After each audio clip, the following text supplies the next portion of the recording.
السلام علیکم ورحمۃ اللہ وبرکاتہ۔ رب اشرح لی صدری ویسر لی امری واحلل عقدۃ من لسانی یفقہوا قولی۔ رب زدنی علما، اللہم فقہنا فی الدین، اللہم توفیقی الا باللہ، اللہم انی اسألک علما نافعا ورزقا طیبا وعملا متقبلا، آمین الہی آمین۔ اللہم صلی علی محمد وعلی آل محمد کما صلیت علی ابراہیم وعلی آل ابراہیم انک حمید مجید۔ اللہم بارک علی محمد وعلی آل محمد کما بارکت علی ابراہیم وعلی آل ابراہیم انک حمید مجید۔ رسول اللہ صلی اللہ علیہ وآلہ وسلم کا فرمان ہے، میں تمہیں اللہ سے ڈرنے اور سننے اور اطاعت کرنے کی وصیت کرتا ہوں، اگرچہ حبشی غلام تم پر امیر ہو، یعنی اگر تمہارا وزیر اعظم حبشی غلام بھی ہو لیکن وہ سنت پر ہو۔ تم میں سے جو میرے بعد زندہ رہے گا وہ بہت اختلاف دیکھے گا، تو تم پر میری سنت اور ہدایت یافتہ خلفائے راشدین کی سنت کو پکڑنا لازم ہے، اس کو خوب مضبوطی سے تھامنا بلکہ داڑھوں سے پکڑے رہنا، اور دین میں نئی پیدا کی ہوئی چیزوں سے بچنا، کیونکہ ہر نئی چیز بدعت ہے اور ہر بدعت گمراہی ہے۔ یہ سنن ابی داؤد کی روایت ہے۔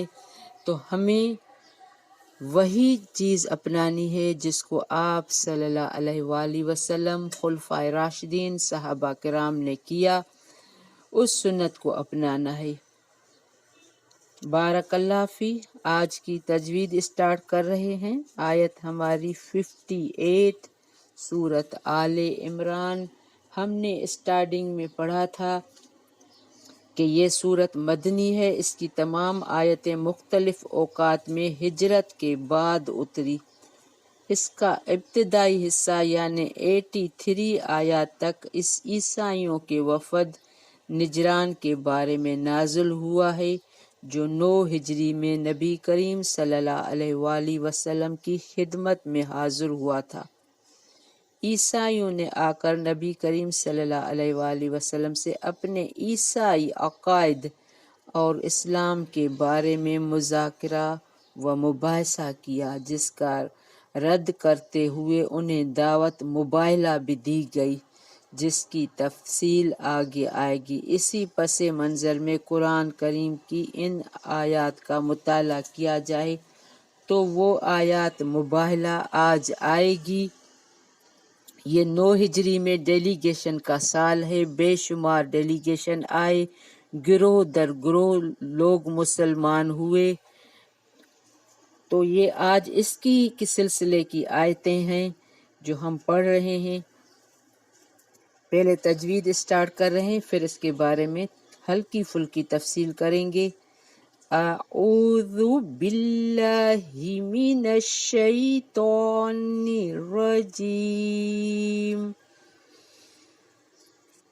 بسم اللہ الرحمن الرحیم، ذالک نتلوہ علیک من الآیات وذکر الحکیم، ان مثل عیسیٰ عند اللہ کمثل آدم، خلقہ من تراب ثم قال له كن فيكون، الحق من ربك فلا تکن من الممترین فمن حاجک فیہ من بعد ما جاءک من العلم فقل تعالوا ندعو أبناءنا وأبناءكم ونساءنا ونساءكم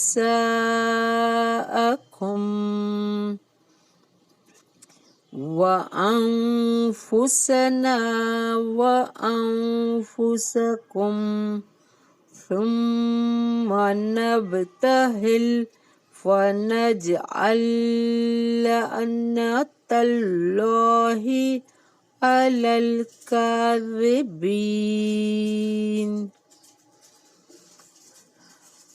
إن هذا لهو القصص الحق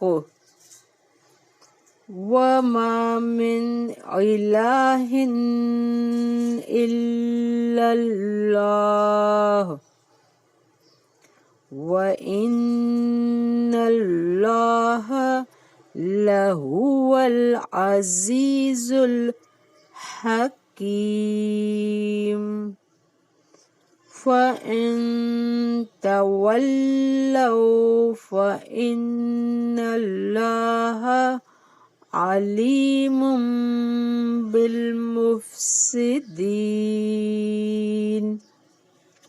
بارک اللہ فی۔ ہم یہاں اسٹاپ کر رہے ہیں آیت نمبر 63 پر۔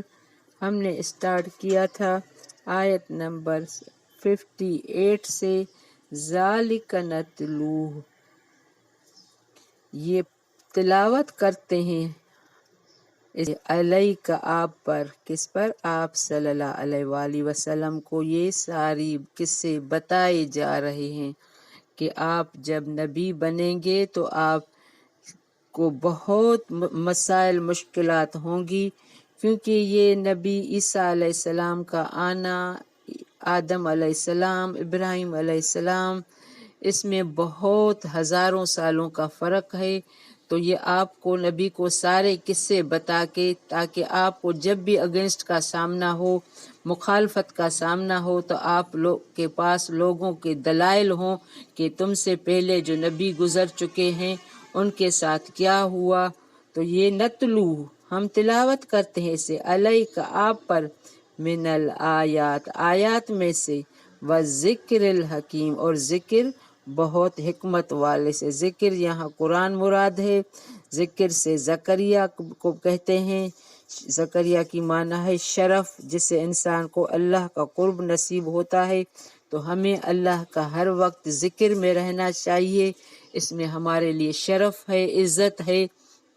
بہترین ذکر سبحان اللہ والحمد للہ ولا الہ الا اللہ واللہ اکبر، اور اس کے بعد قرآن کو ہمیں سمجھ کے پڑھنا۔ یہاں ویسے ذکر قرآن کا معنی میں آیا ہے، تو ہمیں جب قرآن سمجھ کے پڑھیں گے تو سارے ہمیں حقائق کو معلوم ہو جائے گا کہ اللہ کا کیا مطلوب ہے یہاں بتانے کا۔ اب یہاں کیا مطلوب ہے؟ ان مثل، بے شک مثال، عیسیٰ کی، عند اللہ، اللہ کے نزدیک، کا مثل آدم، مثال آدم جیسی ہے۔ یعنی جس طرح ہم آدم علیہ السلام کو بن ماں باپ کے کن فیکون کہہ کے پیدا کر سکتے ہیں، تو عیسیٰ علیہ السلام کو بن باپ کے پیدا کرنا ہمارے لیے کیا مشکل ہے۔ ہم سب کو معلوم ہے کہ آدم علیہ السلام کن فیکون سے پیدا ہوئے۔ تو یہ باتیں عیسائیوں کے وفد کو بتا کے ہم سب کے لیے ہیں، اور حق کو جانے کے لیے قرآن کو پڑھنا چاہیے۔ بہت سارے جو کٹر دشمن تھے اسلام کے، وہ قرآن پڑھ کے مسلمان ہوئے ہیں، ان کو حقیقت معلوم ہو گئی۔ خلقہ من تراب، اس نے پیدا کیا اسے مٹی سے، کس کو؟ آدم علیہ السلام کو، ثم، پھر، قال لہو کن فیکون، فرمایا اسے ہو جا تو ہو گیا۔ اب اللہ جب اس کی قدرت رکھتا ہے کہ جس کا وجود ہی نہیں ہو اس کو مٹی سے بنا کے پھر اس کو لیے حکم دیا کہ ہو جا تو ہوگا، اور اس کو سجدوں سے فرشتوں سے سجدہ بھی کروایا، اس کے لیے اعزاز ہے۔ اب اللہ کہہ رہا ہے جب آپ کے پاس یہ حق واضح ہو گیا، یہ ہماری آیات آ گئیں، الحق من ربک، حق آپ کے رب کی طرف سے، فلا تکم من الممترین، تو نہ آپ ہوں شک کرنے والوں میں۔ نبی کریم صلی اللہ علیہ وآلہ وسلم کو بتا کے ہم سب کو بتایا گیا ہے، قرآن باضابطہ حیات ہے، جو بھی پیدا ہوگا قیامت تک سب کے لیے یہ آیتیں ہیں کہ تم اسے حاصل کرو۔ جب ہم آدم علیہ السلام کو مٹی سے پیدا کر کے اس کو حکم سے، اللہ کے حکم سے جب جو انسان زندہ پیدا ہو گیا تو یہ سب کے لیے ہے حق۔ تو اگر آپ اس میں شک کریں گی، الحق من ربک، یہ حق ہے آپ کے رب کی طرف، فلا تکم من الممترین، یہ کسی حقیقت کو شک سے دیکھنا، ممترین کی معنی ہے۔ فمن حاجک، تو جو کوئی جھگڑا کرے آپ سے، حاجک جھگڑا کرے، فیہ اس میں، جب آپ نے لوگوں کو یہ حق بتا دیا عیسیٰ علیہ السلام کے بارے میں، آدم علیہ السلام، اس کے باوجود بھی اگر وہ جھگڑا کرتے ہیں، یہی آیت مباہلہ ہے جو میں نے شروع میں آپ کو بتائی تھی، 61 آیت کو انڈرلائن کریں، یہ آیت مباہلہ ہے۔ فمن حاجک، جو کوئی جھگڑا کرے آپ سے، فیہ اس میں، من بعد اس کے، ما جاءک من العلم، آ گیا آپ کے پاس علم میں سے، فقل، تو کہہ دیجئے، تعالوا، آؤ، اعلیٰ مقصد کے لیے کسی کو بلانا، آلو تعالو، ندعو، ہم بلاتے ہیں، ابناءنا، اپنے بیٹوں کو، و ابناءکم، اور تمہارے بیٹوں کو، و نساءنا، اور اپنی عورتوں کو، و نساءکم، اور تمہاری عورتوں کو، و انفسنا، اور ہم خود، و انفسکم، اور تم خود۔ اب یہ عیسائیوں کے وفد کو کہا جا رہا ہے، تم بھی اپنی پورے خاندان کو لے کے آؤ، عورتوں، بیٹوں، بیٹیوں کو، سب کو، اور ہم بھی لے کے آتے ہیں، اور تم خود بھی۔ ثم نبتہل، پھر ہم گڑ گڑا کر دعا کریں، عاجزی سے، نبتہل مانا عاجزی سے دعا کرنا، فنجعل، پھر ہم کریں، لعنت اللہ علی الکاذبین، پھر ہم لعنت کریں، لعنت کی معنی ہے اللہ کی رحمت سے دور ہونا۔ اگر تم اپنے خاندان کو لے کے آؤ، ہم اپنے خاندان کو لے کے آتے ہیں، پھر ہم یہ گڑ گڑا کر دعا کرتے ہیں کہ اللہ جو جھوٹ بول رہا ہے اس پر تو لعنت فرما۔ تو یہ آیت مباہلہ کہلاتی ہے۔ مباہلہ کے معنی ہیں دو فریق کا ایک دوسرے پر لعنت یعنی بد دعا کرنا۔